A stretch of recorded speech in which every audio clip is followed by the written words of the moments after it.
Bueno, vamos a comenzar esta segunda jornada de los encuentros de cristianos de base, la 35 encuentro. Lo primero que vamos... ¿No se oye? Hola. ¿Sí? Sí, eso también es importante, hablar alto. Bueno, pues os damos... ¿Sí? ¿Mejor? Bueno, pues nada, os damos la bienvenida a esta 35 encuentro de cristianos de base. Es ya la segunda jornada que vamos a terminar, ya aquí súper bien, con un invitado genial, ¿vale? Lo primero que vamos a hacer es dar las gracias a Proyecto Hombre por acogernos un año más.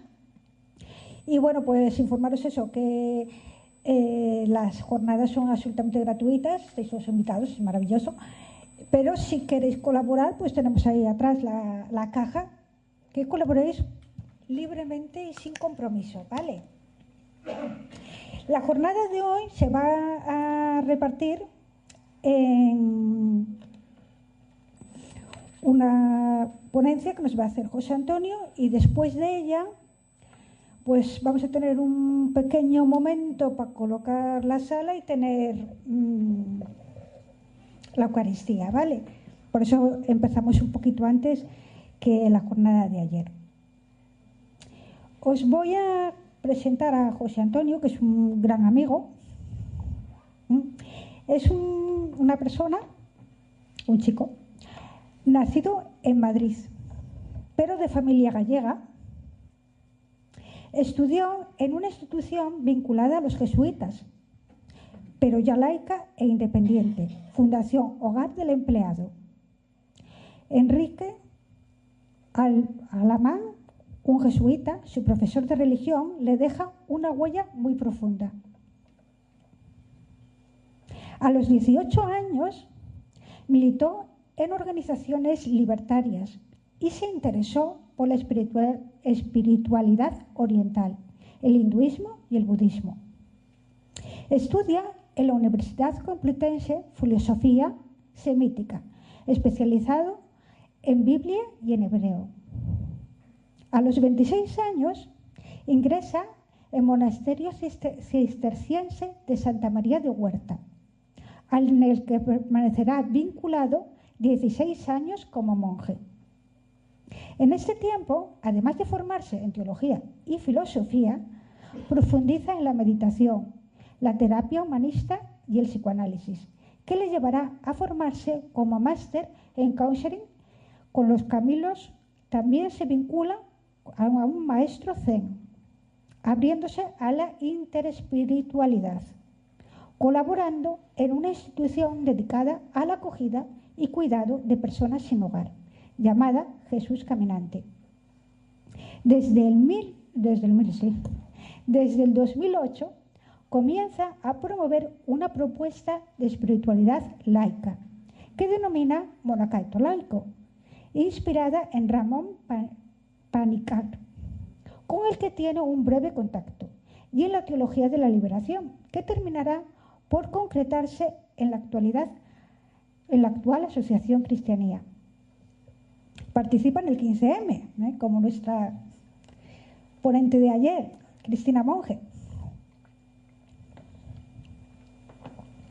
Y en el 2014 crea el Círculo de Espiritualidad en Podemos, un círculo de espiritualidad laica e interreligiosa que hoy continúa activo bajo la denominación del Círculo Espiritualidad y Derechos Humanos. Fruto de esta vinculación se genera un conflicto con el monasterio en el que vive, lo que retala como engaños y abusos que terminan con la salida de esta institución. Tras la salida del monasterio, se centra en el desarrollo de la Asociación Cristianía y colabora con una asociación en Vallecas llamada AEMS. En ella promueve la creación de un centro de escucha y otras actividades que buscan dar apoyo a las personas, en especial las más vulnerables.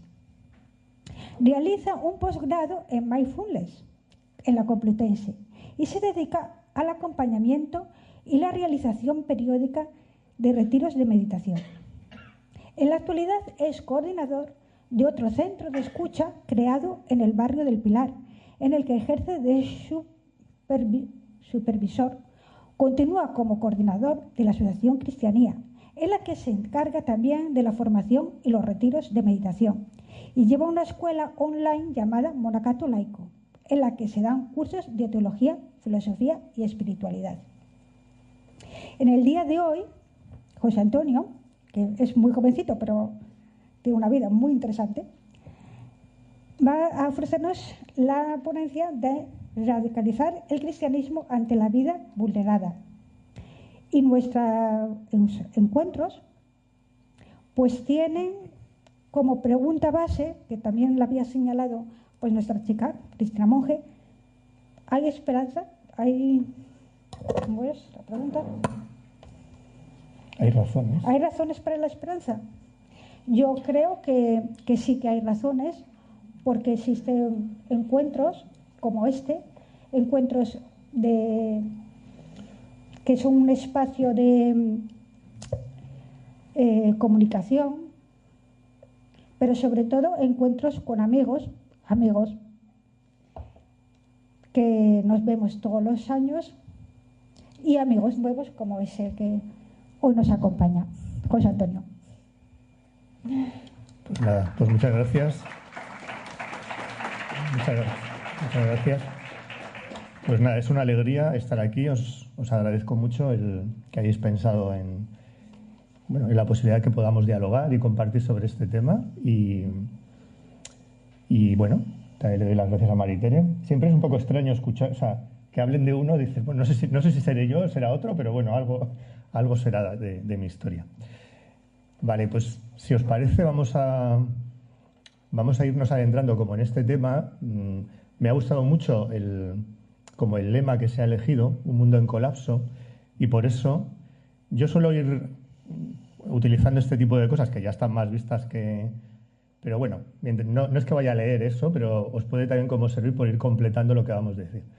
Y decía que como que me gustaría empezar por eso de la idea del colapso, ¿no?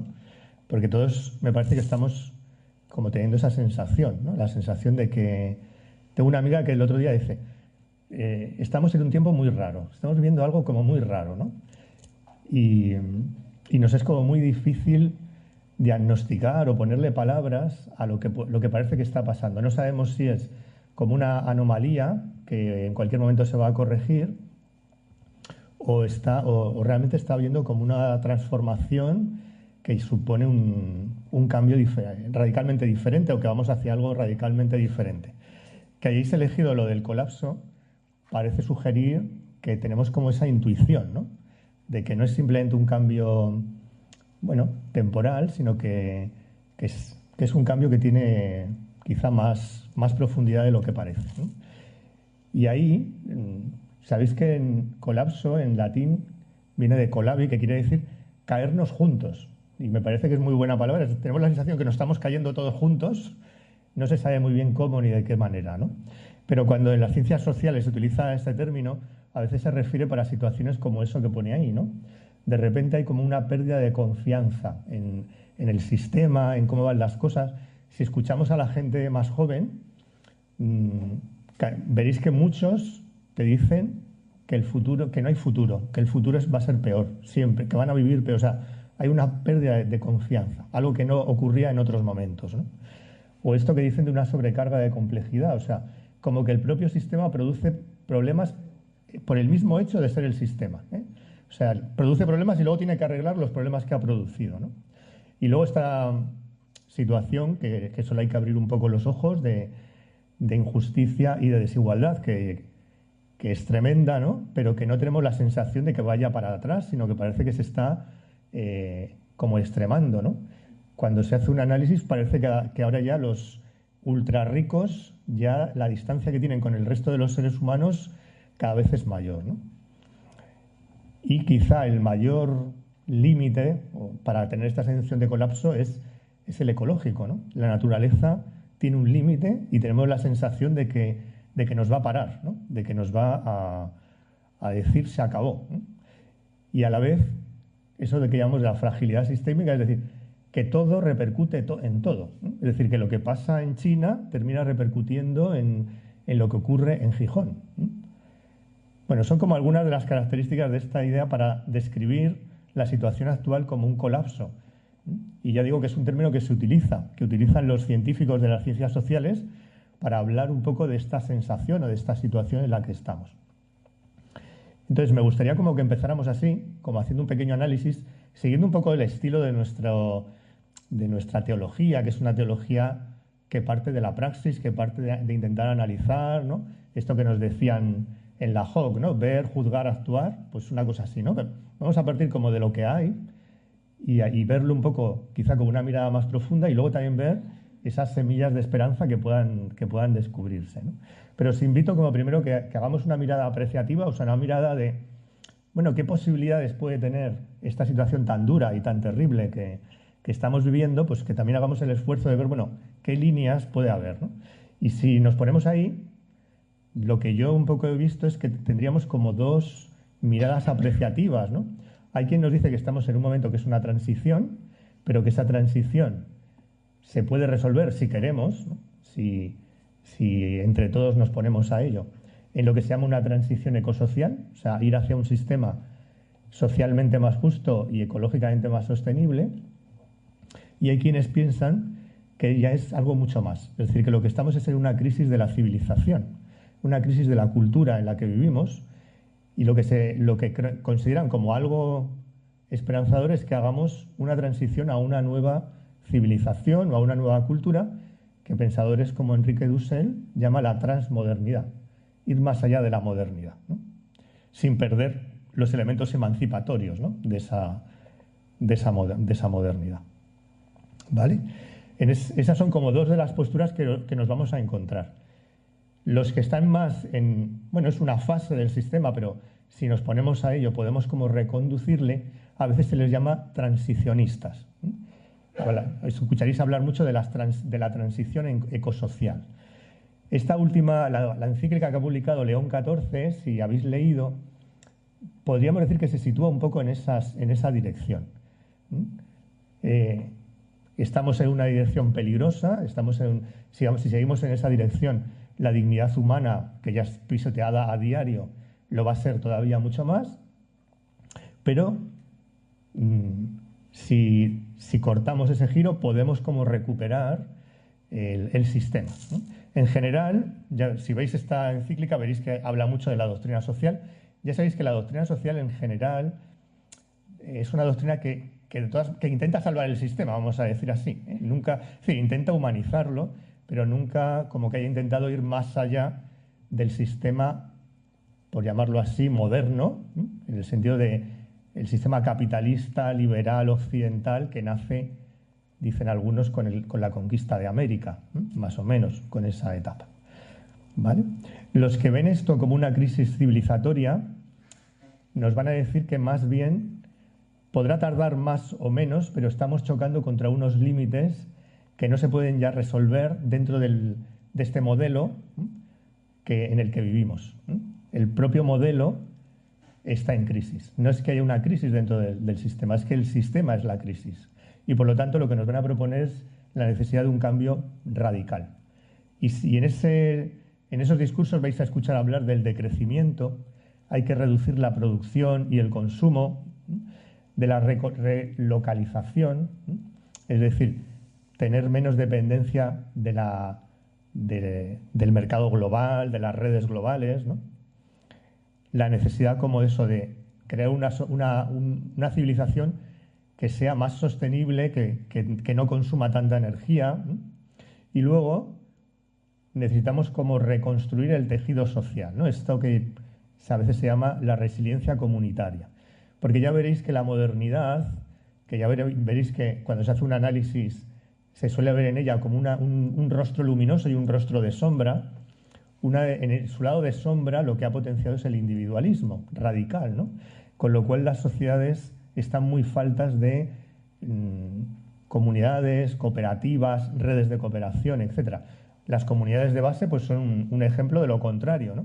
Pero desgraciadamente, como podemos ver, no somos muchos y bueno, vamos haciendo lo que podemos, ¿no? Con lo cual, lo que nos van a proponer es que no se trata simplemente de intentar humanizar el sistema y volver un poco a que funcione, sino que realmente necesitamos un cambio profundo cultural. Hay que redefinir lo que entendemos por éxito, por felicidad, por objetivos humanos, ¿no? Y generalmente lo que la gente que intenta como trabajar en una mayor humanización, casi todos, va en esta línea que tiene que ver con proteger la vida, una cultura que proteja la vida, sobre todo la vida vulnerable. Cosa que la modernidad, en su lado de sombra, ha valorado poco. La modernidad ha valorado mucho la fuerza, el progreso, el desarrollo, pero esto de que la vida es vulnerable y que lo que nos une a todos, ¿no? Como dice Judith Butler, es precisamente que todos somos vulnerables, que todos necesitamos cuidarnos unos a otros, y si ese es como la perspectiva, la manera de construir la sociedad, pues va a ser distinta, ¿vale?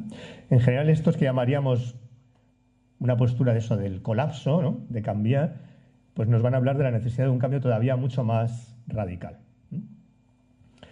Bueno, y ahí os traigo una mirada, si esto es una mirada más apreciativa, es decir, hacia dónde, dentro de toda la crisis terrorífica en la que estamos, hacia qué luz podemos comunicar o podemos caminar, también es necesario que tengamos una mirada crítica, porque las cosas evidentemente necesitan ser criticadas, ¿no?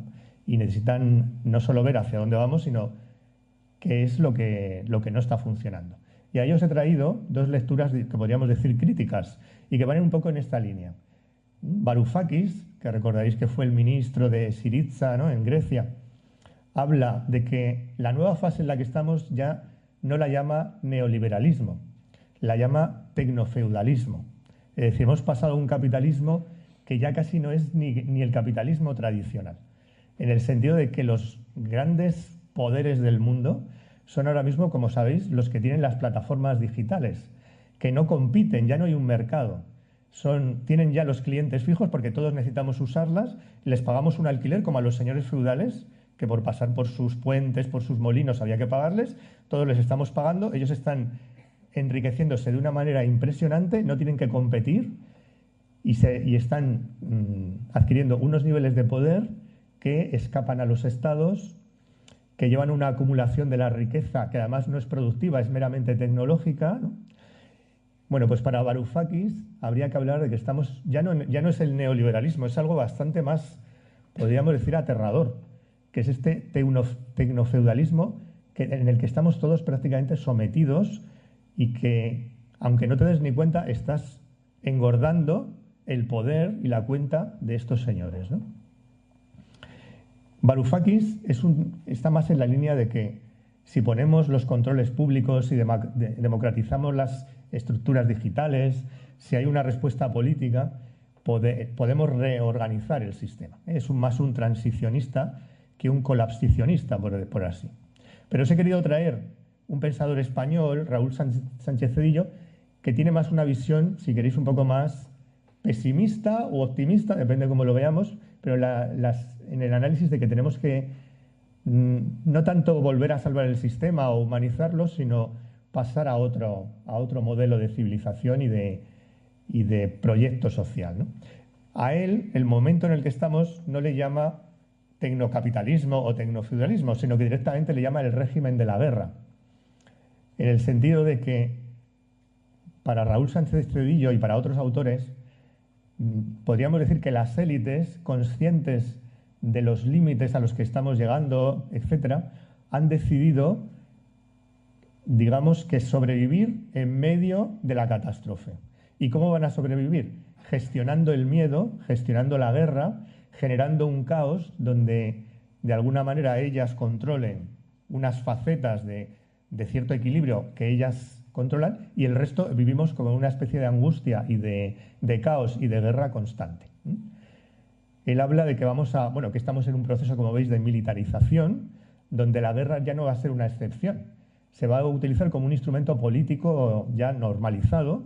La vigilancia digital, es decir, la población, estamos todo el rato observados, estamos produciendo datos, van dirigiendo nuestras emociones, nuestras elecciones, mucho más de lo que nos imaginamos. La mayoría estamos económicamente más precarios. hay un ejercicio de polarización en el sentido de impedir que se forme un bloque popular, ¿no? Es decir, que los pobres se peleen con los más pobres, pero que no haya una reacción contra esas élites. Y de alguna manera nos dice como que estos señores, dueños de nuestras vidas y del sistema, han decidido directamente vivir así. Es decir, que vamos a vivir en un régimen de caos, de miedo, de guerra y de descontrol. Para Sánchez Cedillo, la derecha liberal y la ultraderecha, la derecha liberal va a aceptar esto, antes o después, o ya lo está aceptando. Y la ultraderecha es directamente su vanguardia. Lo va fomentando. Sí. A veces, si miras esto, puedes entender un poco a Trump, ¿no? Uno dice, está loco, bueno, seguramente es un narcisista y tal, pero si lo lees desde aquí, pues puedes ver cómo lo que hace es generar el caos, contradiciéndose, generar el miedo, etcétera, ¿no? Para que, de alguna manera, se vaya instalando en nosotros esta nueva manera de estar que va a ser así. Para Sánchez Cedillo, los partidos, las ideologías tradicionales están como un poco desarmados frente a esto. La socialdemocracia, aparte de la izquierda, sigue intentando proteger, y haciendo muy bien, ¿no?, los derechos sociales, pero no está yendo a cuestionar en profundidad las estructuras. Y esto dificulta el entender lo que puede estar pasando. La alternativa a ese régimen de guerra va un poco en la misma línea. Una sociedad que esté centrada en reproducir una vida digna para todos, ¿no? Y no en gestionar de manera autoritaria la crisis para que las élites vivan bien y los demás estemos en el caos, ¿no? ¿Vale? Bueno, os quería un poco poner esto porque si hacemos este análisis, yo a veces tengo la sensación de que estamos viviendo algo parecido a lo que pasa cuando vivimos un duelo a nivel personal. Lo estamos como viviendo quizá a nivel social. Y es decir, tenemos la primera fase del duelo, sabéis que es la negación, y quizá no estamos aceptando completamente los cambios que ha habido porque son realmente aterradores. Y estamos todavía, sin ser muy conscientes, pensando que no es para tanto. Pero hay muchas posibilidades de que sea pues en esa dirección que nos dicen los colapsistas, ¿no? Después nos enfadamos con lo que pasa y luego negociamos, ¿no? Si veis, la Unión Europea es un ejemplo perfecto de este hacer el duelo mal hecho, ¿no? Entonces intenta negociar con el matón, ¿no?, pero no sabe muy bien qué hacer, ¿no?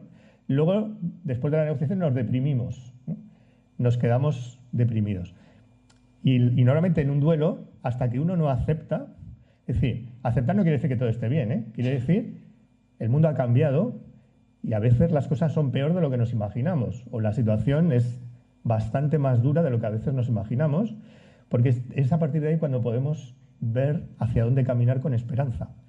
Pero si no somos conscientes de que tenemos que hacer un duelo, quizá en la posición, no sé si tan radical como los colapsicionistas, digamos, pero que quizá tenemos que ser conscientes de que ya no estamos viviendo en la época, digamos, del pacto fordista, o sea, de la socialdemocracia, donde empresarios, el Estado, el proletariado o las clases subalternas firmaron como un pacto, podríamos decir, y más o menos eso permitió más o menos que no hubiera tanta desigualdad. Ya no estamos ahí, eso se acabó hace mucho, porque la fase en la que estábamos es el neoliberalismo, es la sociedad de los 2/3, decía Margaret Thatcher, es decir, que 1/3 no importa, está en la precariedad, etcétera, pero ya no estamos ni siquiera ahí, sino que quizá estamos en algo todavía más duro, que a lo mejor tenemos que llamar tecnocapitalismo, o a lo mejor tenemos que llamar directamente el régimen de guerra. Y quizá tenemos que hacer este duelo, porque sin hacer este duelo, tomar conciencia de dónde estamos, quizá no vamos a poder dar una respuesta realista a la situación. Como cristianas, como cristianos, también tenemos que hacer una lectura, si queréis, desde la fe, ¿no?, o desde una palabra más amplia, que es la espiritualidad, ¿no? Y curiosamente, además, en el duelo, una de las cosas que ayuda es la dimensión, es contar con esa dimensión espiritual, teniendo en cuenta que la espiritualidad no es algo necesariamente religioso, ¿eh? Esa dimensión de sentido, esa dimensión de valores, en un duelo es fundamental.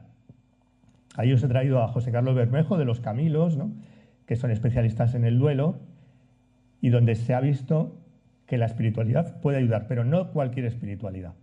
Hay una espiritualidad que en vez de ayudar, dificulta, empeora.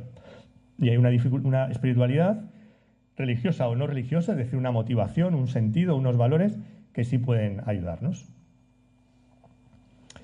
Entonces, me gustaría eso, que también dedicáramos un poquito de espacio a ese análisis desde la espiritualidad. Ahí he traído a Tamayo, ¿no?, con uno de sus últimos libros, es Hacia una espiritualidad liberadora. Y ahí tenemos que empezar a veces explicando qué es eso de la espiritualidad, porque la espiritualidad, lo que decimos, hay una espiritualidad que ha servido totalmente al sistema, que muchas veces es la que la gente cuando oye hablar de espiritualidad considera, ¿no?, una espiritualidad espiritualista, intimista, descomprometida, ¿no?, aliada, digamos, con el poder, pero también hay una espiritualidad que podríamos llamar liberadora, ¿no?, que nos han enseñado precisamente a expresar las teólogas y los teólogos de la liberación, o los teólogos feministas, o de coloniales, etc. Para Tamayo, desde esa orientación, la espiritualidad es hacernos cargo de la realidad con compasión y con ternura para transformarla y liberarla de las esclavitudes, de la deshumanización. Y luego con otro punto, y es, decía John Sobrino, que no es hacerlo desde los propios puños, como si fuera un aventurerismo, ¿no? Nos hacemos los héroes, no. Es tras descubrir que la realidad se hace cargo también de nosotros. Es decir, cuando descubrimos que la vida es digna, que la vida es bella, que la vida es valiosa. Y desde ahí, desde ese valorar lo que hay, nos nace el cuidarlo, el hacernos cargo de él. En los lenguajes así más antiguos, pues que decíamos, ¿de dónde nace la espiritualidad? De una experiencia de amor incondicional, que te lleva a dar una respuesta de cuidado, ¿no? Bueno, pues también desde ahí, o recuperar esta visión nos puede ayudar a hacer este duelo y también a encontrar respuestas ante la situación, ¿no? Para Raymond Panikkar, la espiritualidad podríamos decir que es una experiencia de la vida o de la realidad de forma integral, no una experiencia fragmentada. Por eso,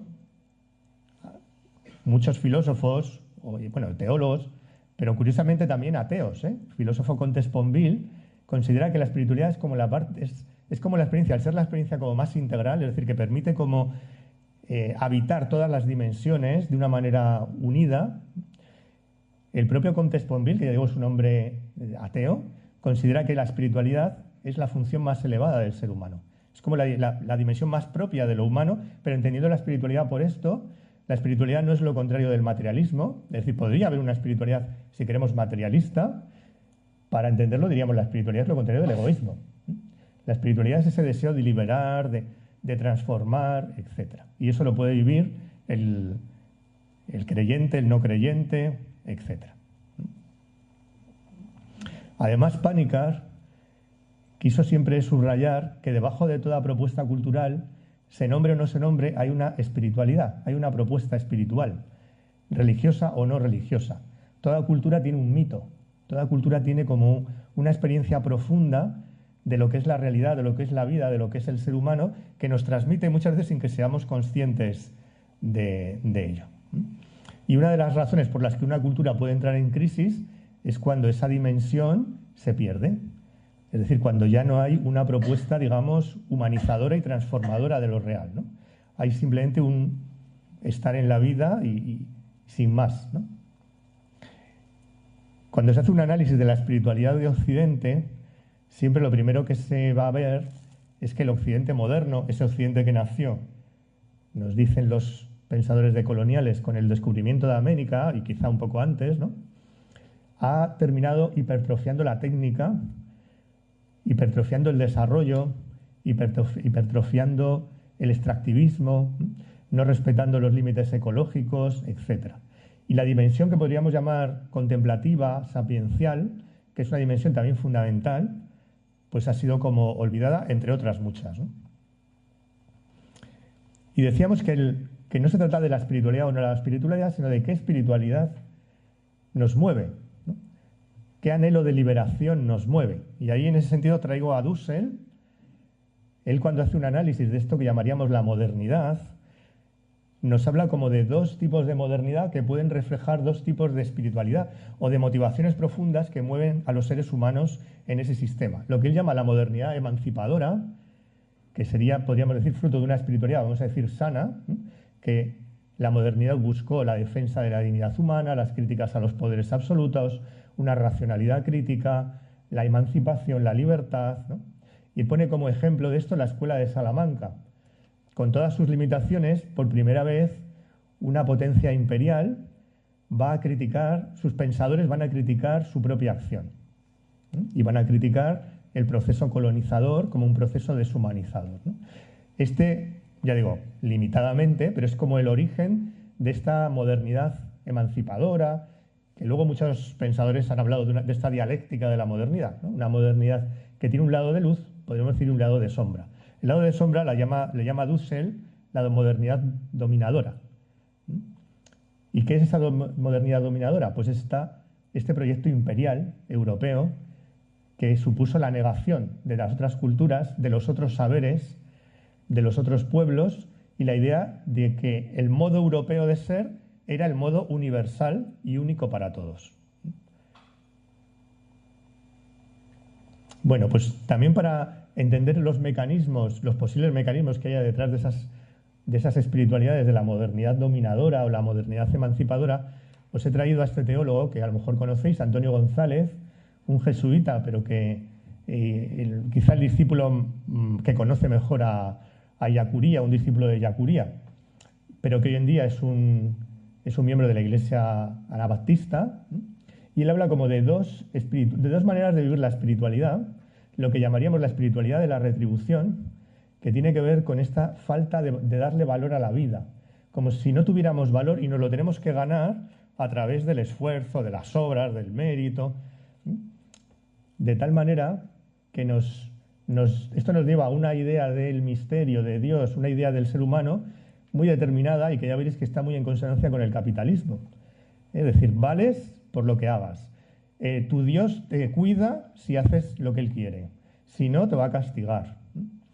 Dios aparece como el garante de los méritos, y esto termina en la idea de que al que le va mal es por su culpa y por lo tanto la víctima es culpable y por lo tanto no me tengo que ocupar de ella. Por eso digo que está muy ligada a lo que se llama la teología de la prosperidad, que es una de las teologías que, si veis el evangelismo ultraconservador americano, está como más presente, ¿no? Si te entregas a Jesucristo te va a ir todo bien, tu familia va a ir bien, vas a tener, esto es lo que llamamos, ¿no?, esta teología de la retribución, y por lo tanto al que le va mal es porque algo mal está haciendo, y lo mismo el capitalismo es lo mismo, ¿eh? Es esta idea de una especie de mercadeo, ¿no? Tengo como que mercadear con lo que tengo para obtener ese valor. La vida no es valiosa por sí, el ser humano no es valioso por sí, por eso hay unas vidas que son descartables y otras no. Las que no lo son las que se lo han ganado a pulso. La espiritualidad de la gracia es todo lo contrario, se parte del valor intrínseco de la vida, no hay nada que ganar. El mayor regalo que tenemos es el ser, y el solo hecho de ser te da valor. Y lo que tenemos, por tanto, es que cuidar la vida, cuidar y promover el ser. Y desde esa posición, las víctimas no son culpables. Las víctimas son una consecuencia, precisamente, de la injusticia que produce la mentalidad anterior. La mentalidad que solo cuida a aquel que se esfuerza. Entonces, cambia completamente la manera de vivir.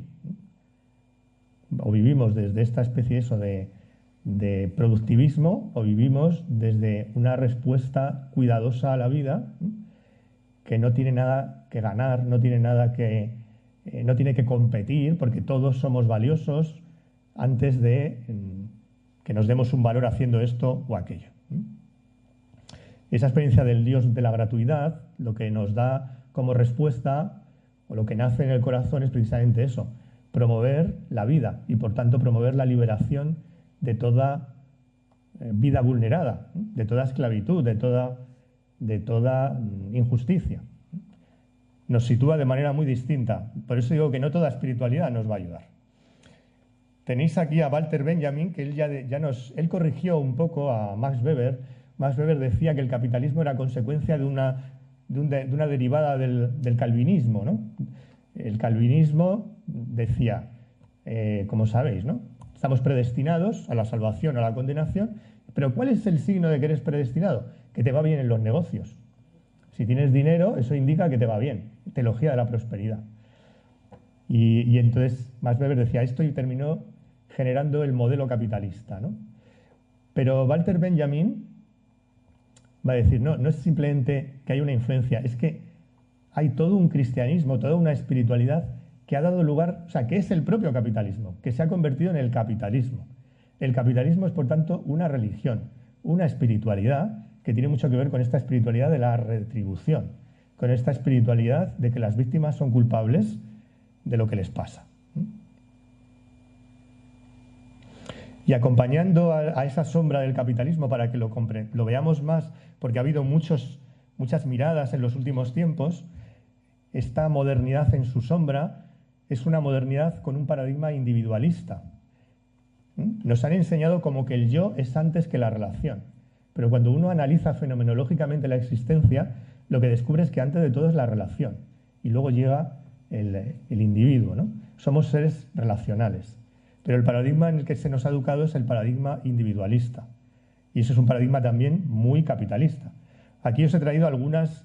El Papa Francisco, curiosamente, en muchos de sus documentos ha ido introduciendo un análisis desde esta mirada, ¿no?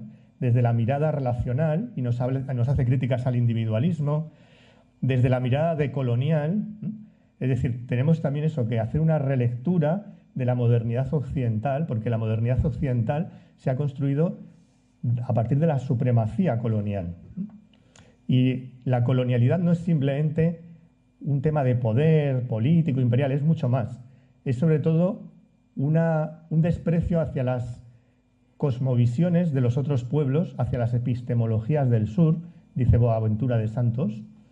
Es decir, no solo hemos dicho solo damos valor a lo que las universidades europeas han decidido que es valioso, que es saber, que es la epistemología moderna, y hemos como demonizado todas las otras visiones que no sean las occidentales. Con lo cual, al final tenemos una lectura muy unidimensional de la historia y una visión muy uniformadora de todo. Hoy lo que se nos habla es de la necesidad de una ecología de saberes. Tenemos no solo que conocer el mundo, los saberes universitarios occidentales, sino los saberes de los otros pueblos. Para salir del colapso en el que estamos no vamos a salir solo con el saber europeo. Necesitamos el saber de los indígenas, el saber de las mujeres excluidas, el saber de todos. Y si no generamos ámbitos donde todos puedan hablar y no haya una academia que decide lo que es la verdad y lo que no lo es, posiblemente el colapso será muy difícil salir. Por lo tanto, tenemos que darnos cuenta también de este pensamiento colonial. Por supuesto, el primer privilegio de la historia que conozcamos es el patriarcado, que nace en el Neolítico. Y esto ya nos genera una mirada binarista. Las cosas son blancas o negras, pero una mirada binarista donde además hay un polo que siempre está sobrevalorado. Y si nos vamos un poco a lo que no es que se diga, pero está como implícito en la cultura patriarcal, a veces se dice explícitamente, el cuerpo es malo, el alma es buena. El sexo es malo, la mente es buena. La mujer puede ser mala o por lo menos inferior. El varón es bueno. La naturaleza, mala. La cultura, buena. El placer es malo, el dolor puede ser bueno. Siempre hay lo inferior, lo superior, lo abajo o a arriba. Una de las consecuencias del paradigma patriarcal, por supuesto, es la opresión de las mujeres, también de los hombres en menor medida, pero el patriarcado hace daño al varón también. Pero sobre todo es esta construcción binarista y uniformadora, digamos, en una mirada de o lo blanco o lo negro. Con lo cual, muy difícil, desde una mirada así, afrontar una crisis como en la que estamos, ¿no? Por otro lado, lo mismo. La modernidad ha exaltado en exceso un paradigma antropocéntrico en exceso, ¿no? Donde decíamos que todo está al servicio del ser humano, como si el resto de la naturaleza no fuera algo totalmente intrínseco a nosotros. Es decir, no hay ser humano sin mundo, no podemos existir sin la naturaleza, y la naturaleza no es simplemente algo a nuestro servicio, sino que tiene una entidad y una valoración en sí misma, ¿no? Si no salimos de un paradigma en exceso antropocéntrico para ir a un paradigma más ecológico, también será muy difícil afrontar la crisis climática y ecológica en la que estamos. Y aquí os he traído un pensador que quizá alguien conozca, es un pensador absolutamente tradicionalista y podríamos decir lo que Humberto Eco llamaba un fascista espiritual directamente, pero a veces personajes de este estilo, como el mismo Carl Smith, ¿no?, que ha inspirado a muchos pensadores que buscan... O sea, también es bueno dialogar con esto. Este hombre era un crítico de la modernidad, pero porque tenía una mirada absolutamente ultra tradicional. Pero es interesante porque él habla como de dos fases en relación con la espiritualidad. Hay una primera fase en la sombra de la modernidad, donde poco a poco lo que llamaríamos espiritualidad no es que desaparezca, pero va quedando marginada o directamente queda excluida, y entonces surge esta modernidad uniformadora donde hay una única manera de ver las cosas y generalmente muy relacionado con lo técnico, con el progreso material, con el ámbito de la cantidad, y que produce fragmentación, inestabilidad. Pero eso, para René Guénon, no era la fase final. La fase final va a ser una especie de como de vuelta. Lo que él observaba es que las sociedades no se quedan en un espacio como materialista y racionalista, ¿no?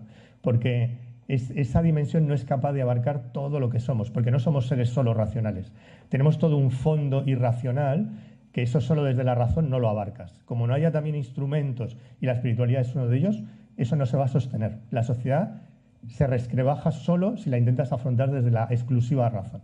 ¿Y qué pasa? Que las sociedades, de ellas emerge una vuelta de nuevo a la espiritualidad. ¿Pero qué espiritualidad? Esa espiritualidad que él llama contraespiritual. Esa espiritualidad que podríamos llamar retribucionista al extremo, ¿no? Y que quizá podemos ver en algunas expresiones. Aquí os he traído a Natalia Millán, es una profesora de políticas de Madrid, que ella habla de esto, ¿no? Ella ha escrito un libro, Políticas, Emociones y Espiritualidad, donde habla como del paradigma en el que hemos sido educados, donde la espiritualidad ha sido negada y por tanto la integralidad del ser humano. Es un paradigma muy reduccionista, muy unidimensional, ¿no? Y ella dice que a la política hegemónica eso le es súper útil. O sea, eso no es casual. Eso a la política hegemónica hasta ese momento le era muy útil.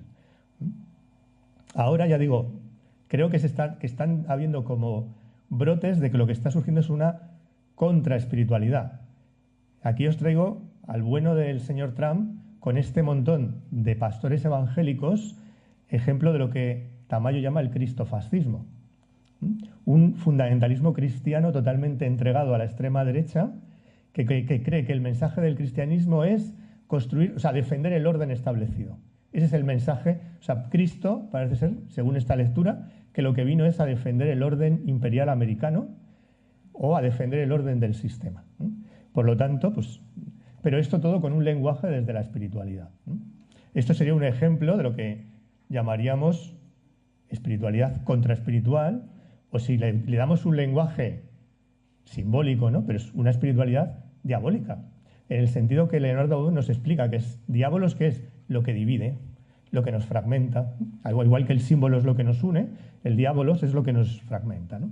Entonces, es una espiritualidad totalmente fragmentadora, porque está al servicio de una élite y los demás somos descartables.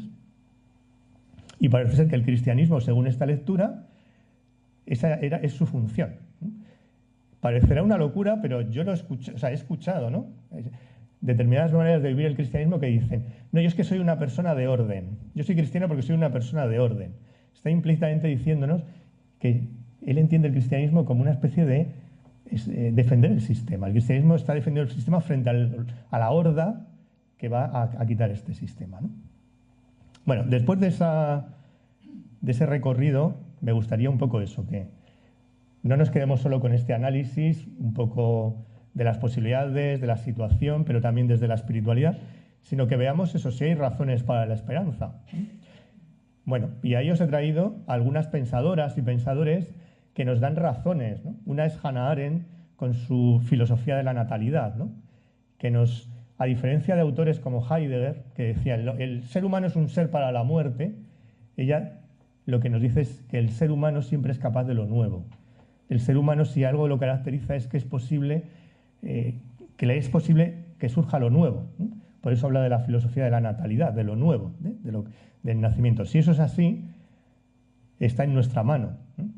la esperanza siempre es posible, porque no estamos condicionados a ir en una dirección o en otra, sino va a depender de que realmente tomemos conciencia de ese misterio de natalidad que hay en nosotros y veamos que iremos como sociedad, impulsemos, ¿no? Un filósofo actual, Byung-Chul Han, nos habla de lo mismo, de la importancia que tiene ahora sembrar la esperanza en medio de este caos, que ya digo que es un caos muchas veces cultivado y promovido. Una sociedad que está atrapada en el miedo, en las guerras, necesita la esperanza. Y esa esperanza no la va a traer la inteligencia artificial. Si hay una cosa que la inteligencia artificial es incapaz, es generar esperanza. Es como incapaz de abrirse a lo nuevo. Puede abrirse, como con lo que tiene puede darle una nueva vuelta, pero le falta un elemento que tiene el ser humano, que es la imaginación, que es lo que nos hace que nos abramos a lo nuevo, es lo que nos hace, como decía Bloch, ¿no? el poder ver la utopía, ¿no? El poder ver el sueño. Una sociedad totalmente dominada por la inteligencia artificial será totalmente distópica, no utópica, ¿no? Por lo tanto, también, lo importante que es que desde esa filosofía de la natividad recuperemos el valor de la esperanza. La esperanza no es un optimismo bobo ni es un positivismo, porque no estamos diciendo que todo saldrá bien, no lo sabemos. Lo que sí estamos diciendo es como que tiene sentido, de alguna manera, hacer algo con lo que está ocurriendo, ¿no? Que eso es lo que tiene sentido. Y tenemos a Bloch, ¿no? No podemos olvidarnos de Bloch y de esa dimensión fundamental de la utopía, ¿no? Necesitamos pues ver qué futuros hay, qué nuevas aperturas hay, ¿no? Yo ahí os he dejado, os he nombrado, que ya ha salido, nuevos sueños que grupos, autores, autoras nos van hablando, ¿no? Una es de la transmodernidad. La transmodernidad es mantener todos esos avances modernos, pero incluir todas las voces de esos pueblos sometidos, de esas minorías ocultas con sus saberes, con sus epistemologías. Y esto no es simplemente un tema cultural, es que esto supone salir del sistema moderno capitalista hacia otro modelo. Reconstruir las relaciones económicas, políticas, culturales, porque aquí se trata de salir precisamente de eso, de que haya una gente que vive en el centro y tiene todos los recursos y una gente que vive en la periferia, pero además su cultura, sus saberes están totalmente excluidos y no participan. Eso es lo que él le llama la transmodernidad. Otros hablan necesitamos la paz constituyente. Es decir, necesitamos también un cambio estructural que se construya desde abajo, a través de la autoorganización, de la cooperación social, de la generación de poderes que se opongan a la guerra. Porque ya os digo que esto es lo que propone Raúl Sánchez Cedillo con su lectura del régimen de guerra, que sería lo característico de la fase del capitalismo en el que estamos. Por lo tanto, hoy la paz sería una de las reivindicaciones más importantes, pero articulada con todas las otras reivindicaciones de lo que podrían ser los excluidos, ¿no? Es decir, las reivindicaciones feministas, obreras, ecológicas, antirracistas, antifascistas, antimilitaristas, todo eso para construir una paz constituyente. Le llama constituyente porque no está constituida, ¿no? Es decir, la tenemos que ir construyendo.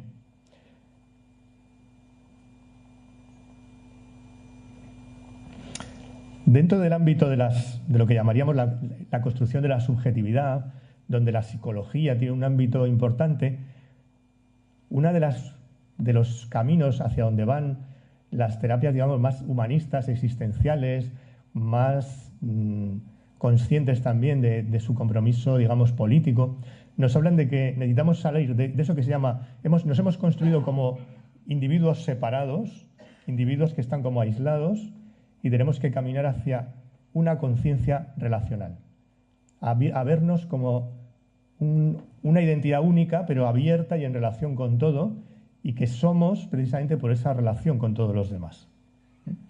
Ese es uno de los trabajos internos que necesitaríamos ir haciendo también. No se trata solo de ese trabajo político y social, que es absolutamente necesario, sino también necesitamos ir construyendo una nueva subjetividad, no individualista, sino relacional. Y desde el ámbito de la espiritualidad, porque decíamos, toda civilización nace en el fondo de una experiencia humana en plenitud, de una propuesta de experiencia humana en plenitud, liberadora, pero que además no es construida con los propios puños, sino que nace como de algo que la propia vida te infunde, ¿no? Panikkar habla de que necesitamos lo que él llama la intuición cosmoteándrica, una espiritualidad que nos haga ver que el ser humano, eso que llamamos Dios, el misterio y el mundo, son tres dimensiones de la misma experiencia, de la misma realidad, sin que se queden, o sea, sin que sean lo mismo, es decir, una cosa es Dios, otra cosa es el mundo, otra cosa, pero a la vez no pueden caminar separados. Y la experiencia mística, por así decirlo, sería esa experiencia, la experiencia donde yo soy plenamente yo, sin dejar de, y estoy en comunión con todos, sin dejar de ser lo que soy. Y esto me mueve al cuidado, porque todo forma parte de lo que yo soy. Yo no puedo ser sin el mundo, no puedo ser sin esa dimensión espiritual o profunda, no puedo ser sin los seres humanos, ¿no? Entonces nos hablaría también de una nueva expresión espiritual que podríamos llamar cosmoteándrica, etc. Y en ese sentido también necesitamos abrirnos a la mística. Por eso os he traído a Merton, a este monje norteamericano, que él, un hombre también muy comprometido con la lucha pacifista y contra la política norteamericana, la guerra de Vietnam, etc. Incluso hay muchas voces que consideran que fue asesinado por la CIA, posiblemente, porque murió misteriosamente, electrocutado, pero de una manera muy especial.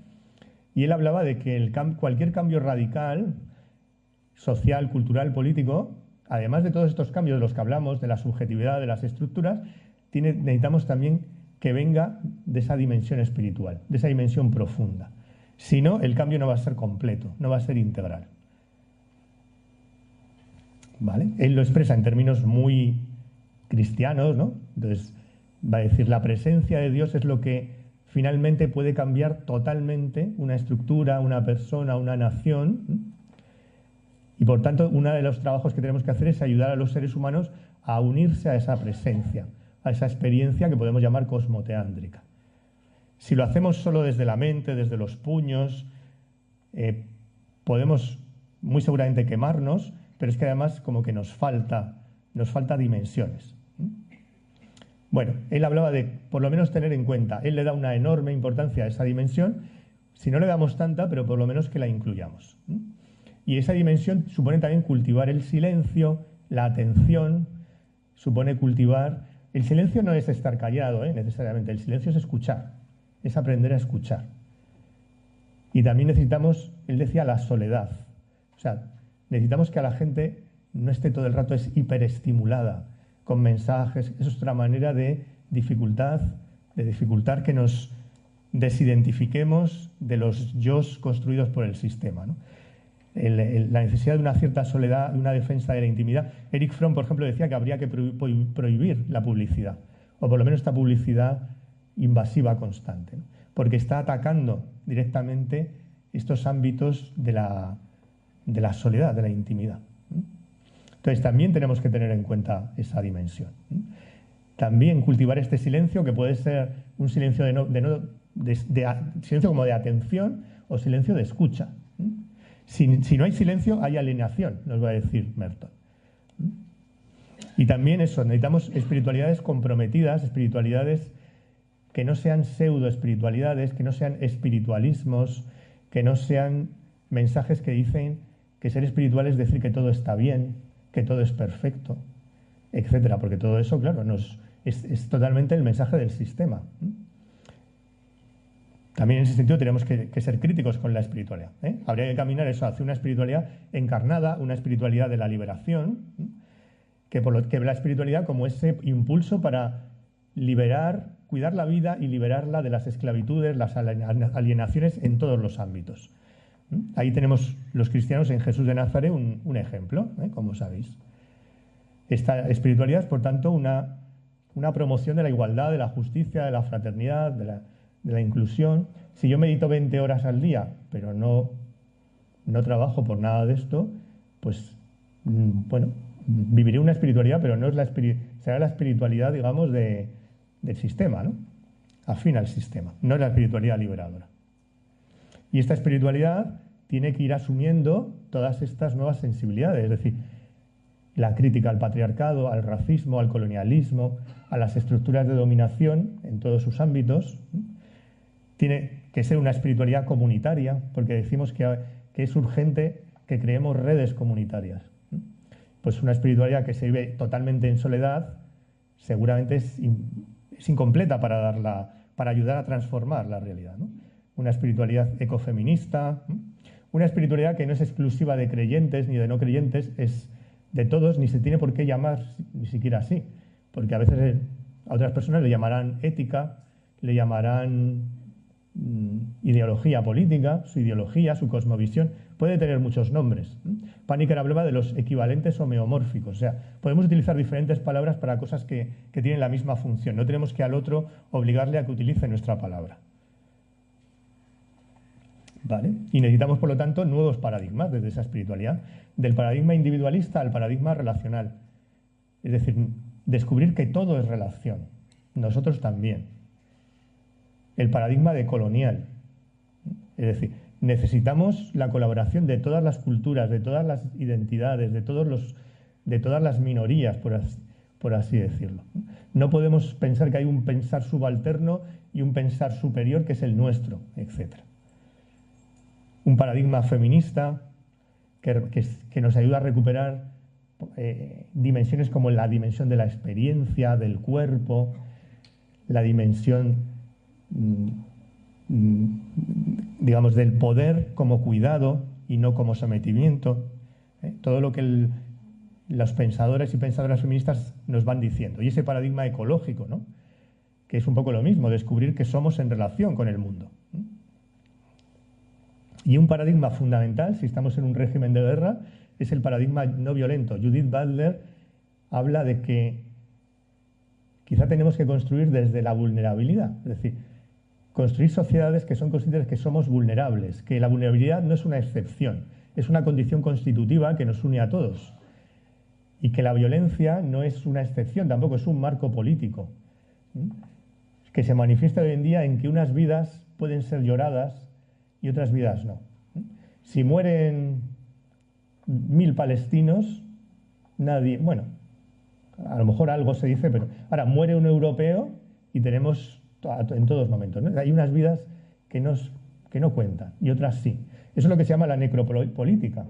Es decir, la política en este régimen de guerra o en este tecnofeudalismo ya no cuida la vida, lo que hace es gestionar la muerte. A quienes le damos la muerte, a quienes les cuidamos o evitamos su muerte y a quienes permitimos que mueran en el Mediterráneo, ¿no? Pues la no violencia tiene que ver con eso, ¿no? Tiene que ver con cuidar a todos porque todos somos vulnerables. Vale. Y ahí, lo que os decía, necesitamos por lo tanto plantearnos qué cristianismo queremos vivir en esta situación. Uno es lo que podríamos llamar el cristianismo catejónico. El catejón es un término que aparece en la segunda carta a los tesalonicenses y que ha dado mucho que hablar en la política contemporánea, aunque parezca curioso. Sobre todo cuando Carl Smith, este pensador nazi, pero que ha influido mucho en el pensamiento político, identificó que cuando Pablo habla de un catejón, es decir, de que hay una cosa que detiene o que retiene al hombre de la iniquidad, o sea, al caos, él lo identificó con el orden político. No se lo inventó él, ¿eh? Una parte de la Iglesia ya había identificado eso con el imperio. Lo que impide el caos es el imperio. El catejón es el imperio. Bueno, es un signo de... Hay otros pensadores como Agamben, ¿no? Que nos habla de este cristianismo que en un determinado momento se pone al servicio del poder y que viene a decir, función del cristianismo, mantener el orden, como si Cristo hubiera venido a mantener el orden. Este es el cristianismo catejónico. Este cristianismo, desde luego, no creo que nos saque de donde estamos, sino que lo va a promover, ¿no? Tenemos que volver a ese cristianismo original. No sé qué hora es, pero no me estoy yendo de... O sea que más o menos la hora. Bueno, si me permitís, lo cerramos un poquito ahí, pero tenemos que volver a ese cristianismo original que ha estado tan deformado, que vosotros lo conocéis porque lo vivís y lo habéis estudiado, ¿no? Pero bueno, es un poco... El cristianismo no está para conservar el orden, ¿no? El cristianismo está para transformar, para construir el reino, ¿no? Ese es el mensaje de Cristo. Recordad, el mensaje de Jesús es el reino. Y el reino, si queréis, es una sociedad humanizada, una sociedad donde toda vida es protegida, cuidada, porque toda vida es valiosa, no por lo que haga, no por lo que sepa, no por lo que tenga, sino por ser vida, porque es amada gratuitamente por el Padre, o el Padre-Madre. Y por eso el centro del programa son las bienaventuranzas, ¿no? Que tiene que ver con esto, de cuidar a los pobres, ¿no? a esa vida vulnerada. Ese es el centro de nuestro mensaje. Y luego Cristo no es para nada un defensor del sistema. Es una persona libre y liberadora, crítica del imperio, como sabemos. Hoy en día la teología ha recuperado todo el carácter anticolonial, porque el solo término reino de Dios es decir que estoy en contra del imperio. Porque estoy diciendo que el rey no es el emperador, es Dios. Es decir, le estoy deconstituyendo, ¿no? Le estoy negando al imperio su poder. La experiencia de Jesús es ese Dios amor gratuito. Esto es a lo que me refiero. No es algo que tengamos que hacer solo por los puños, aunque hay que hacer, pero tenemos que estar muy fundamentados en ese misterio que sostiene la vida, toda la vida, y que es desde ahí donde podemos sacar la esperanza, ¿no? Si tenemos la experiencia de ser amados incondicionalmente y, por lo tanto, impedir que cualquier vida que es amada sea dañada, ¿no? Y, por lo tanto, eso necesitamos nuevos lenguajes, que ya creo que las comunidades lo hacen, ¿no? Ese Dios que es amor, que es antimal, ¿no? Que promueve la libertad humana, que no es lo contrario del ser humano ni el que se opone al ser humano, sino que es lo que fundamenta al ser humano. Es el fundamento más profundo del ser humano. Tenemos que redescubrir nuevas cristologías, la cristología de la liberación, ¿no?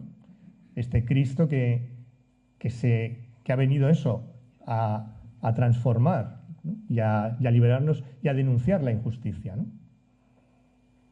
Esta cristología feminista, un Cristo que dicen las feministas es la kenosis del patriarcado, es el final del patriarcado, porque hoy cuanto más sabemos que las comunidades, sobre todo las más iniciales, porque muy pronto eso cambia, eran igualitarias, inclusivas, no había diferencias como las que ha habido después, ¿no?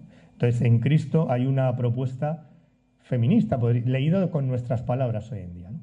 Una cristología ecológica, ¿no? El Cristo cósmico, el mundo como cuerpo de Cristo y cuerpo de Dios, ¿no? Una cristología queer, podríamos decir, o LGTBI, es decir, tenemos que redescubrir que tampoco en los evangelios hay nada que condene ninguna opción sexual. Cuando hacemos las traducciones correctas, vemos, bueno, ya sabéis que el hebreo es una lengua que te permite traducir una palabra, a lo mejor una palabra tiene 100 significados. El traductor elige cuál es el significado. Hay determinados términos, normalmente no en hebreo, sino en griego, que los traductores han elegido un significado homófobo para traducirlo. Y entonces escucharéis los afeminados, pero es que esa no es la traducción. Cuando se ha ido a ver qué quiere decir realmente ese término, tiene que ver con la prostitución, es decir, con la alienación sexual, pero no con ser afeminado, tener una tendencia de un tipo o de otro, ¿no? Entonces también tenemos que liberarnos de toda esta especie de cristología que pretende validar la homofobia o este tipo de discriminaciones, ¿no? Una cristología decolonial, lo que decimos, recuperar el Jesús subversivo y anticolonial, antiimperial. Y esta cristología del pluralismo religioso, es decir, superar todo exclusivismo. La Iglesia, además, en los orígenes nunca fue exclusivista. Incluso los padres, que ya son una Iglesia de los orígenes, pero ya un poco avanzada, hablan de las semillas del verbo. Y por lo tanto necesitamos, como decíamos, no podemos solo tener o conocer una religión. Tenemos que beber de muchas espiritualidades, ¿no? No solo de una, ¿no? Ni Cristo es propiedad ni monopolio de los cristianos.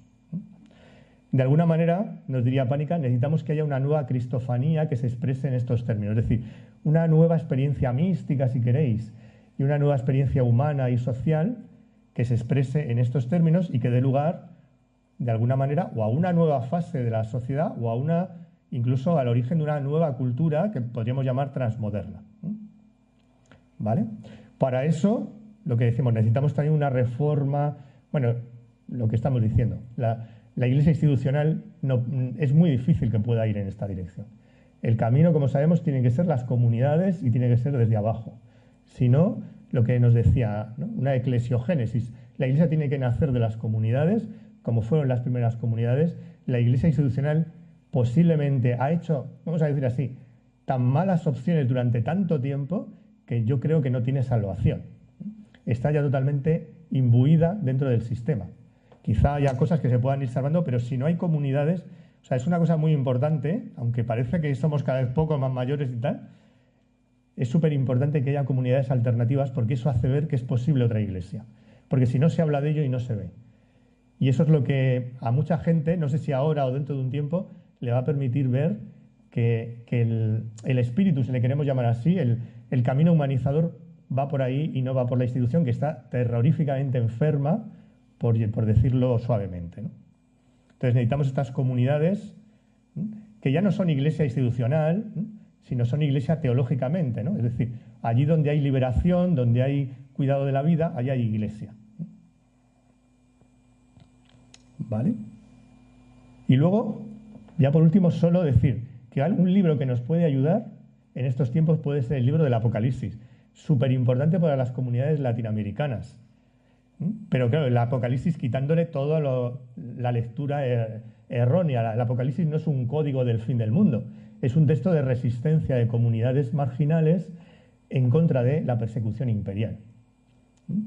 El Papa habla de la cultura de Babilonia, esa cultura que sería un sistema económico, político, cultural que produce muerte y exclusión, ese régimen de guerra. La bestia es la alianza entre el poder político, económico e ideológico que es una religión, que exige la obediencia como una religión, ¿no? Y frente a eso, Cristo, el Cordero degollado, es decir, es desde las víctimas, desde abajo, desde los que están machacados, donde al final el Apocalipsis nos dice que vendrá la libertad, que vendrá la humanización, no desde arriba. Por eso es un texto muy esperanzador. No podemos vencer al mal reproduciendo sus métodos, sino que tenemos que resistirlos desde la no violencia, pero de manera radical, claro, no de manera, digamos, haciendo unas concesiones excesivas. Por eso también el Apocalipsis creo que es un elemento que nos puede inspirar su lectura, pero una lectura liberadora de ese Apocalipsis. Y ya por último, solo os dejo un poco como síntesis y que amplía mucho más de lo que he dicho, las 21 tesis de Tamayo, que podríamos llamar como el programa de un cristianismo radical, nos puede ayudar como para ir como viendo en un esquema por dónde estarían los llamados signos de los tiempos. Y los signos de los tiempos, como sabéis, es esto que produce vida en donde hay muerte, es decir, donde hay explotación, injusticia, alienación, y de repente los pobres o los excluidos generan vida, ahí hay un signo de los tiempos. Entonces nos está diciendo por dónde va la vida.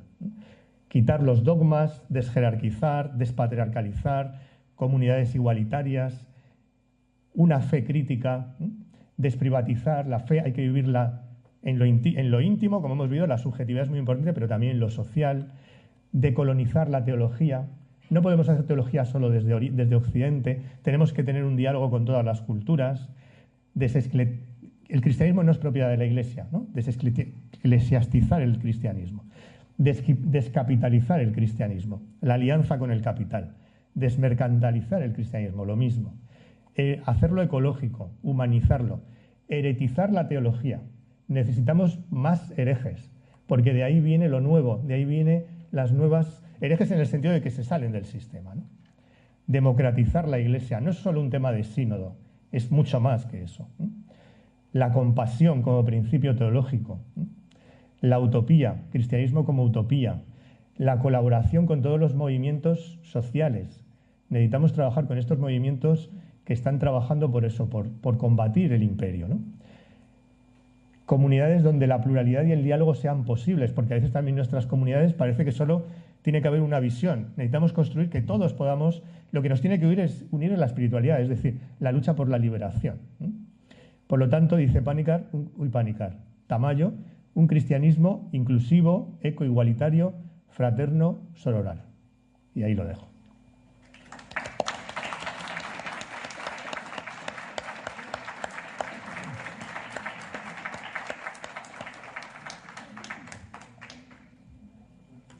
Bueno, pues ahora vamos a abrir un pequeño espacio para que podamos dialogar con él después de esta brillantísima exposición. ¿Tú cómo quieres? ¿Agrupar preguntas o contestar pregunta por pregunta? Me da igual. Yo, casi prefiero pregunta por pregunta, porque soy muy olvidadizo y corro el riesgo de que a alguien no le pueda yo como dialogar porque se me olvide.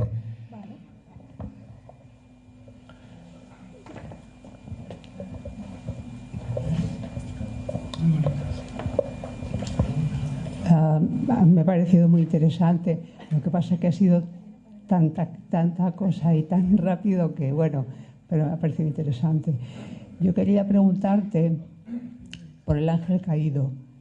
¿Qué relación tiene con todo lo que está sucediendo en el mundo actualmente?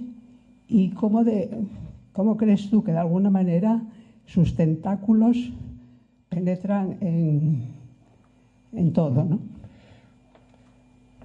Fíjate, yo lo interpretaría en esto que hemos dicho de una espiritualidad que aquí hemos llamado de la retribución, pero que tiene que ver con eso, ¿no? Una espiritualidad que genera exclusión, que genera muerte, que genera...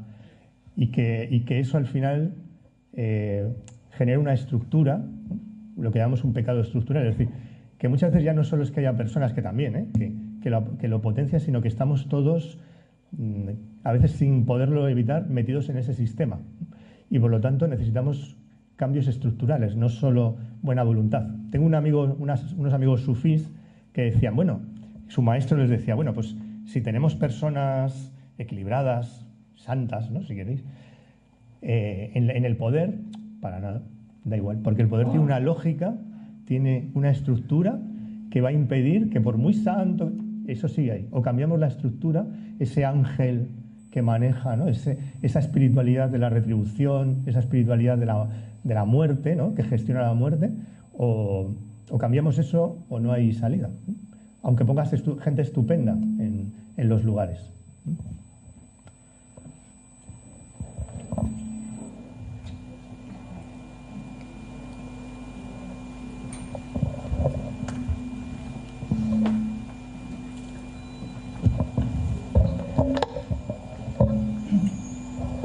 Sí, simplemente quería ver si podías desarrollar un poco el punto 14 del programa de Tamayo, heretizar la teología.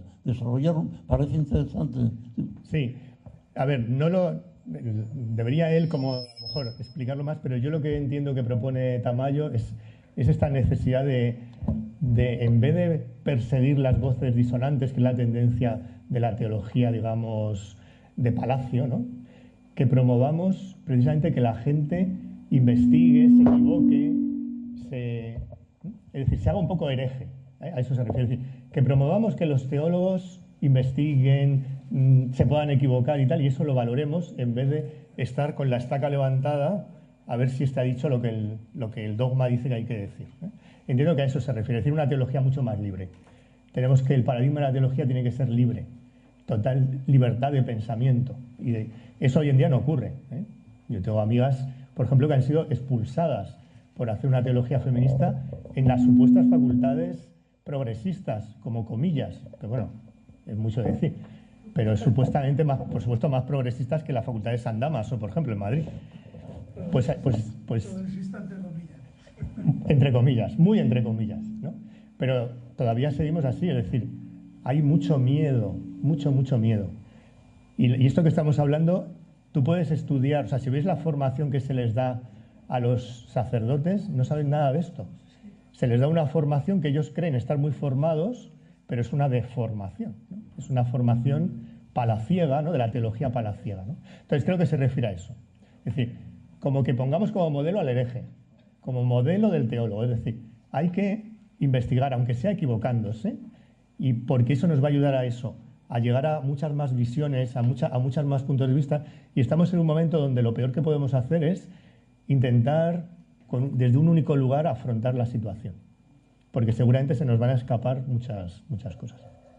Entiendo que va por ahí, la idea de Tamayo.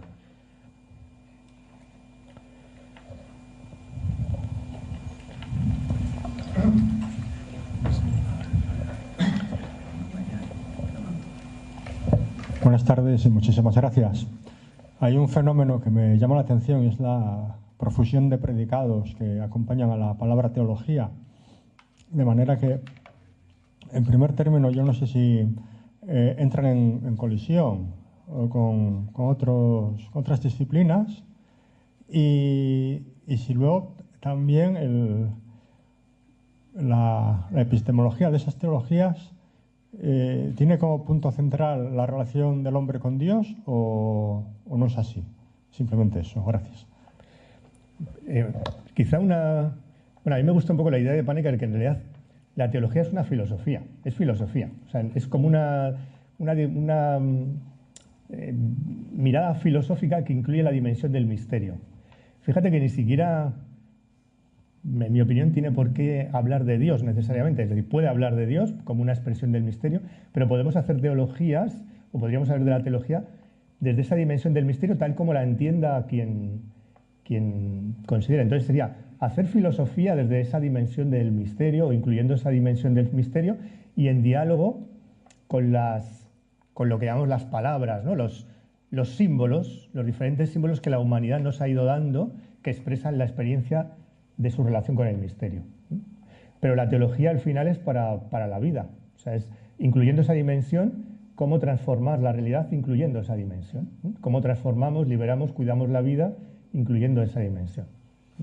Por lo tanto, ya digo, incluso podríamos hablar de teólogos ateos en un futuro, pero sí que hay, como Comte Sponville, que sí hablan de una dimensión que llamaríamos espiritual o como la entienda cada uno. ¿Vale? Luis. Hola, buenas tardes. Yo soy Ricardo, que compartí contigo el programa de radio también, igual que Faustino, que acaba de hablar.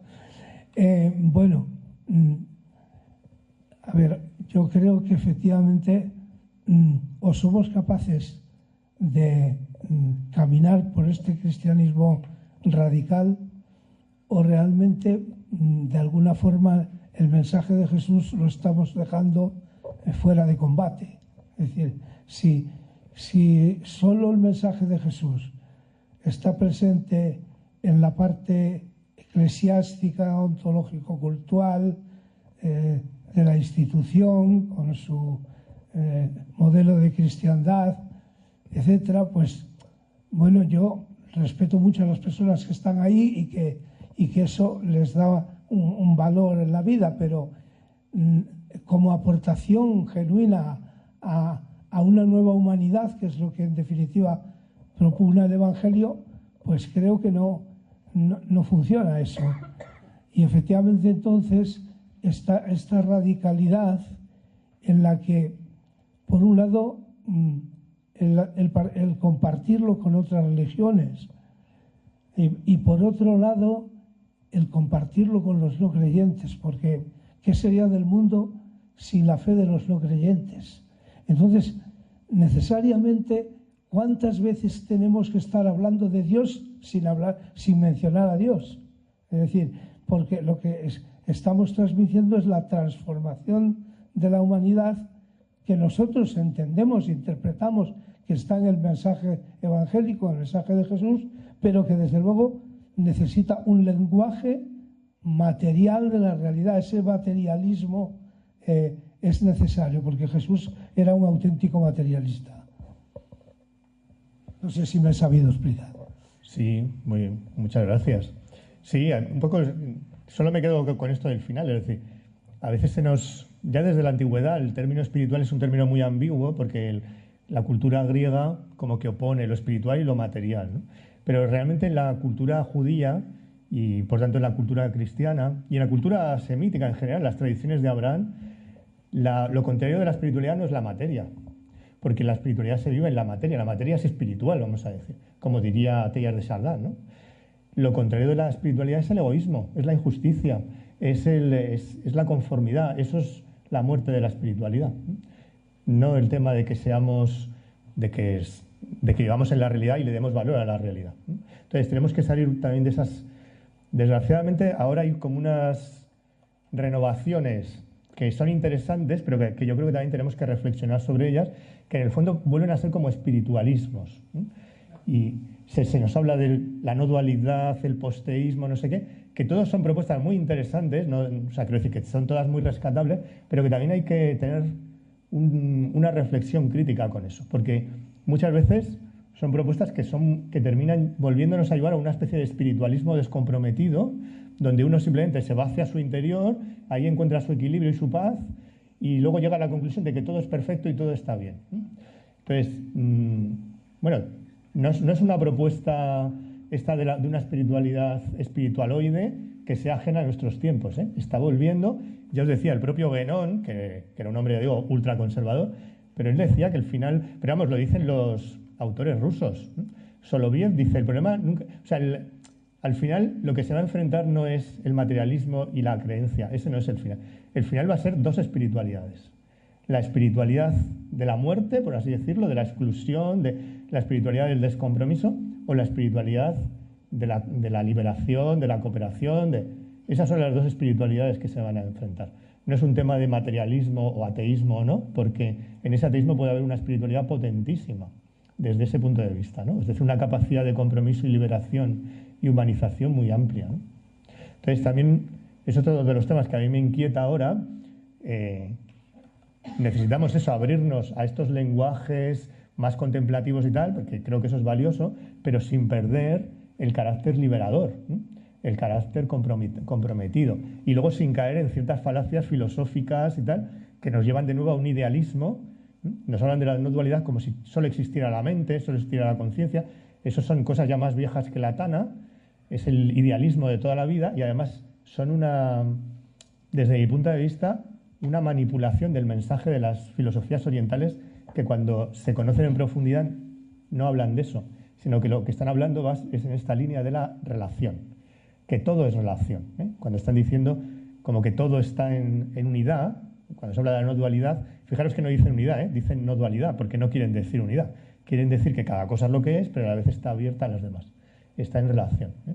Pero a mí sí me preocupa porque últimamente personas muy interesantes con un lenguaje renovador que es necesario, pero a veces están como cayendo, desde mi punto de vista, primero en una traducción de la no dualidad oriental que yo cuestiono muchísimo y que creo además que no refleja la idea en profundidad. Yo a ellos recomiendo a Panikkar y a Visiktananda, que fue el maestro de Panikkar, Henri Lesó, un monje benedictino que se inculturó totalmente en la India, que nos van a explicar cosas muy distintas a lo que los maestros aquí que nos vienen diciendo: todo es conciencia, todo es perfecto, lo único que hay que hacer es meditar, etc. Y eso nos va a llevar de nuevo a lo de siempre, ¿no? A una espiritualidad al servicio de la élite. Y en este caso del caos, ¿eh? Porque ya os digo, parece que los análisis nos dicen que vamos a gestionar la muerte y el caos por una élite, que puede ser incluso, se habla del ecofascismo, es decir, no os extrañéis de que estas élites vivan en urbanizaciones estupendas mientras el resto vivimos en el caos, ¿no? O que vivan un proceso que promuevan el decrecimiento, que es una cosa muy buena, pero para que decrezamos nosotros y ellos crezcan en la opulencia. Y fijaros lo que hacemos en el ámbito del imperio occidental. Es decir, lo que está ocurriendo en Gaza, lo que está ocurriendo en todos estos pueblos machacados, va a ocurrir aquí también, antes o después. Es decir, yo he estado en Israel y he visto, lo que os digo, un ecofascismo, unas urbanizaciones con agua, verdes, y al lado unos nómadas palestinos en la más absoluta miseria, sin agua, sin nada, pero al lado, conviviendo. Ahora sí, esas urbanizaciones con unos señores, con unos mosquetones, que pobre del que se acerque allí. Eso es lo que está ocurriendo en el ente sionista, pero es que eso lo van a aplicar a nosotros, ¿eh? O sea que no, por eso digo que tenemos que hacer un duelo de nuestro compromiso con el sistema, porque el sistema no se compromete con nosotros, ¿eh? El sistema no tiene ningún compromiso con nosotros y corremos el riesgo de que el compromiso va a ser con la muerte y con la exclusión, para que ellos vivan bien. Gracias. Hola, buenas. Vamos a ver, yo veo estupendo el programa de Juan José Tamayo. Lo veo, considero, lo tengo asimilado, interiorizado. Creo que es una labor que hay que hacer. Y pienso que al mismo tiempo que hay que mantener las agrupaciones pequeñas, las pequeñas comunidades, al mismo tiempo yo creo que también, si queremos hacer eso, tenemos que estar dentro de la Iglesia, aunque sea para utilizarla y bombardearla, o sea, utilizarla para hacer un mundo mejor, una sociedad mejor, pero al mismo tiempo, si queremos hacer esos cambios, que a lo mejor se resumen en 3 o 4, a lo mejor se puede sintetizar en un cambio de lenguaje, de las palabras que utilicemos más, utilizar otras totalmente distintas, desdogmatizar, desclericalizar, bueno, todo eso es sencillamente verdad. Esos son los auténticos males que tenemos en la Iglesia, de esta Iglesia que es sistema también, y dentro del sistema neoliberal, en alguna manera sosteniéndola. Pero lo que yo quería preguntar y someter a debate, incluso con la demás gente que hay aquí, es dónde hemos de situarnos. Porque no es tan sencillo. Mi opinión es que hay que situarse dentro y fuera de la Iglesia, en este sentido. Pero hay otra gente que rechaza totalmente una labor dentro de la Iglesia. Yo creo que lo que hicieron los sindicatos en la transición, que hay que hacerlo es meterse dentro para transformar la estructura. Vamos, a lo mejor es muy difícil, pero ayer Krishna decía que el tiempo no es nuestro tiempo. El tiempo es el tiempo pasado y el tiempo presente y el futuro. Es decir, que no tenemos que hacerlo todos nosotros, pero lo que hay que hacer es planificar un poco el compromiso. Tenemos que estar dentro, pero si nos metemos con una mentalidad maximalista, pues el sistema nos va a rechazar de punto y no podemos hacer nada. Yo quería preguntarte, y si alguien más contesta, pues también sería estupendo. O sea, saber qué tenemos que hacer. Yo creo que lo de las 100 firmas, hablando al obispo, a nuestro obispo, ese que nació y se alimentó de la ideología de San Dámaso, pues yo creo que fue muy oportuno y que esas acciones hay que reintentarlas, pero cada poco, porque hay que responder. No sé cómo yo quisiera, este debate también me parece muy importante para nosotros, para trabajar, para el compromiso diario. Total, o sea, creo que aquí es como, o sea, desde mi punto de vista, que es otro más, que no sé, me parece súper valioso lo que dices, ¿no? Lo que dices, o sea, siempre que si nos mantenemos en el margen, o sea, intentando mantener en el margen, yo no os aconsejo que os metáis demasiado en el centro, ¿eh? Porque todo el mundo que conozco que se ha metido mucho en el centro le han hecho daño. Entonces, pero sí dentro, pero un poco en la periferia, eso lo veo, pero lo digo por cuidaros, ¿eh? Si te metes mucho, muy probablemente, más que cambiar, lo que van a hacer es que te van a machacar vivo, ¿eh? Pero en la periferia se pueden hacer muchas cosas, me parece valioso. Para mí es también que permitamos diferentes estrategias según lo que sientas y que no genere ningún problema. Es decir, que en nuestra comunidad, mi comunidad, estamos más bien fuera, pero eso no impide que tengamos, al lado tenemos la parroquia y viene Suso, que es el cura, está con nosotros, y nosotros colaboramos, pero hay gente que está como más metida, y gente, también desde los márgenes, pero más metida, gente y que no haya ningún problema, porque son como, seguramente hay como hacer muchas cosas, entonces todos tenemos nuestro espacio, ¿no? Y que eso no nos genere problemas, o sea, que podamos convivir y no digamos, no, tú es que no has cortado los... No, si no es eso, es que cada uno sentimos, y me parece que es estupendo que podamos, desde gente que se siente totalmente dentro hasta gente que se siente totalmente fuera, que todos estemos juntos en la comunidad sin problemas y viendo que todos aporten. Eso es un poco lo que San Pablo intentaba, que todas las diferencias de las comunidades, en vez de que generaran división, que vayan en la misma dirección. Entonces me parece una postura estupenda y se pueden hacer muchas cosas y hay que darle muchas gracias a gente que ha hecho eso, ¿no? Que ha hecho esas cosas. Y luego también tiene sentido estar fuera porque eso visibiliza otra alternativa y que no pasa nada. Es decir, que estando fuera también se hace la misión y se está siguiendo a Cristo, etc. Y que las dos cosas pueden ser estupendas y maravillosas. Es que en concreto, por ejemplo,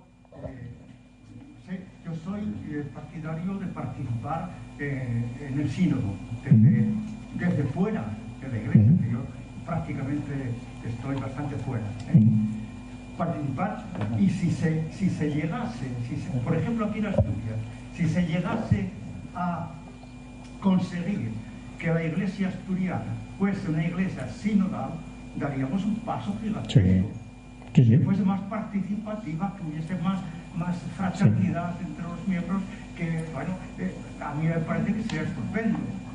Sí. O sea, todo lo que se pueda hacer Yo te digo mi visión, que ya te digo, puede estar muy ciega y por eso tampoco te digo que sea esto, pero, o sea, para mí es como que estemos dentro, pero con una mirada más allá, o sea, es como para llevar más allá del sistema, no solo para sostener, para más allá, pero estando dentro se pueden hacer muchas cosas y mirar en el sínodo, por ejemplo, una cosa es, ha habido un montón de peticiones de la mujer, o sea, de la situación de la mujer gracias al sínodo, que no le han hecho ni caso, desgraciadamente, y hace una comisión de unos señores que dice que para ser sacerdote hay que tener un apéndice, que eso es teológicamente, dices, pero esto cabe en la cabeza de alguien semejante tontería.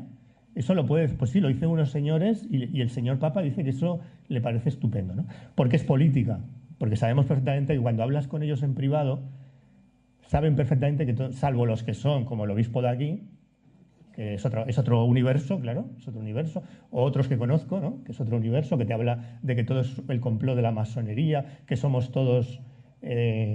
estamos todos al servicio del marxismo internacional y no sé cuántas cosas más. Le decía a una amiga mía teóloga, se lo decía a Rouco, le dice, que sepas que sé que tú estás al servicio, y dices, pero eso no se había terminado ya, no sabía, pues nosotros todavía seguimos al servicio del marxismo internacional.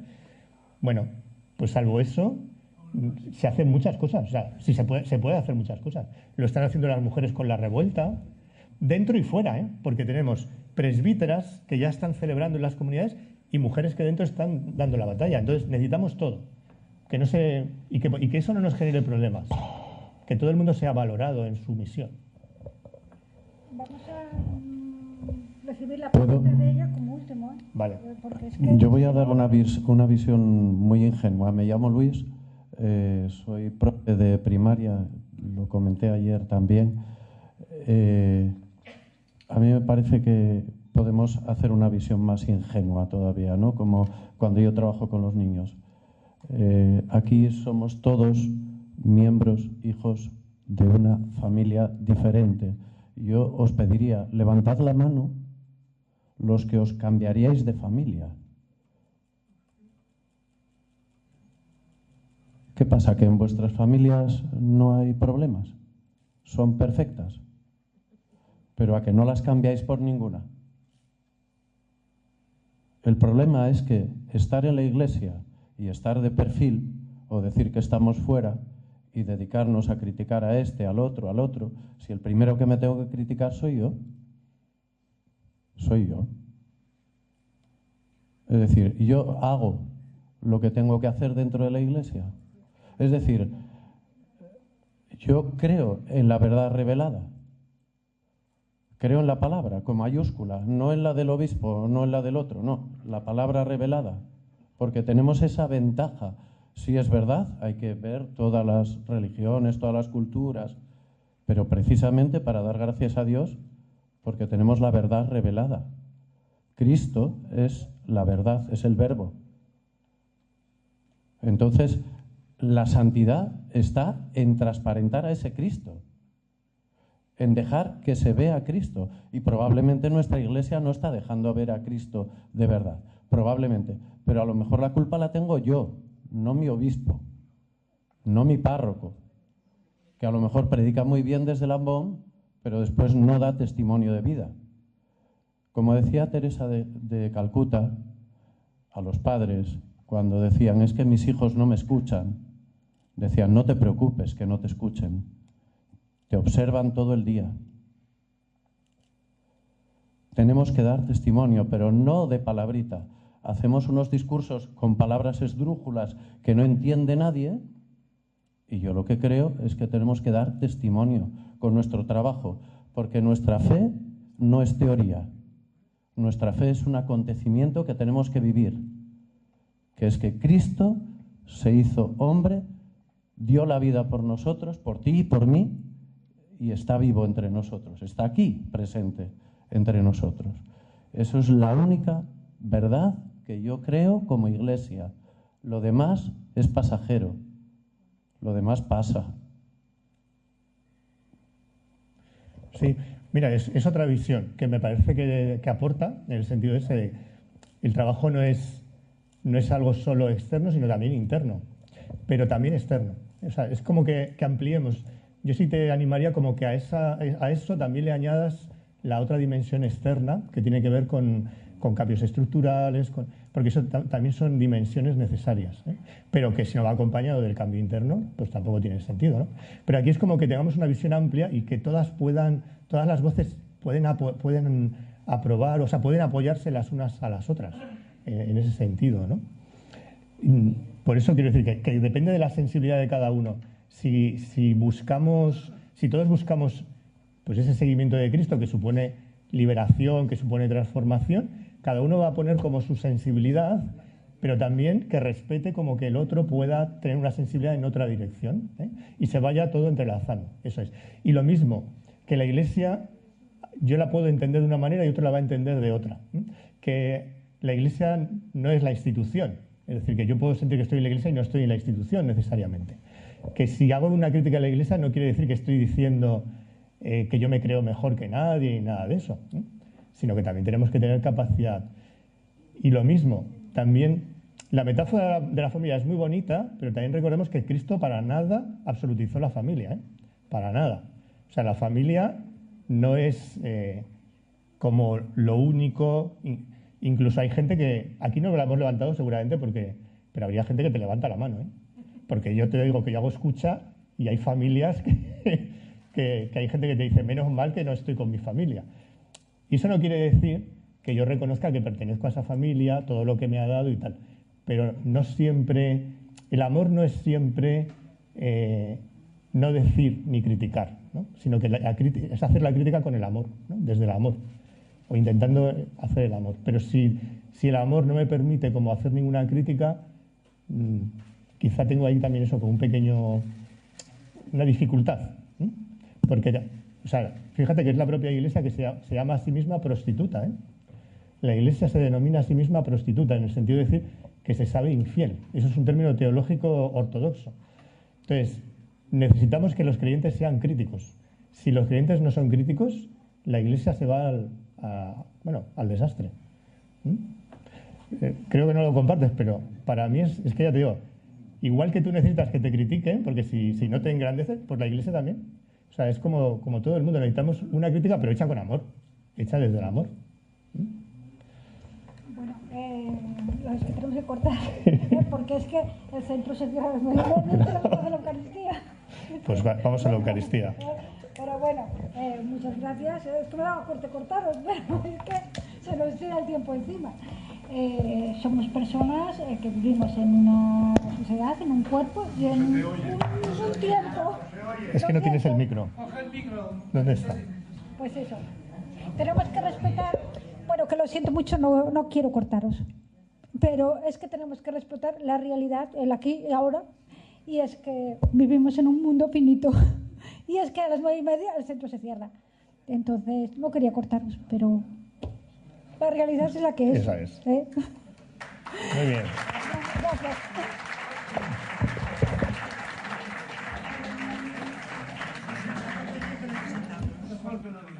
A ver, que un cuarto de hora. Si quieres un cuarto de hora, empezamos un momentito, pero acabamos todo y un cuarto de hora empezamos. Vamos a dar un cuarto de hora para poder preparar la sala para la Eucaristía, ¿vale? Y que vayáis al baño y demás y beber agua.